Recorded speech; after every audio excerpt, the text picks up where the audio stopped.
कोरबा के कुसमुंडा थाना क्षेत्र में जब ले मां बेटी के हत्या नशेड़ी युवक करे है तब ले कोरबा एसपी संतोष सिंह नशाबाज युवक मन के खिलाफ अभियान छेड़ दिए है। कोरबा एसपी संतोष सिंह थाना चौकी प्रभारी मन ला साफ हिदायत दे दिए है कि आप मन के थाना क्षेत्र चौकी में नशीला पदार्थ नहीं बिकना चाहिए।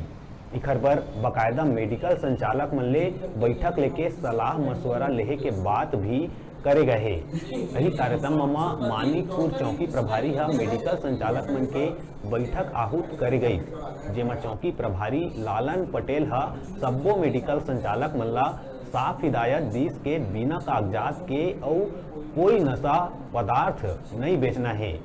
मौका वारदात में अगर कोई सूचना मिलिस तब मेडिकल संचालक मन के ऊपर ठोस कार्रवाई करे जाही, जेकर जवाबदारी मेडिकल संचालक खुद होही। ऐसे सभी दवाइयों में एक लेवल रहता है जी 7 है कि 6 है?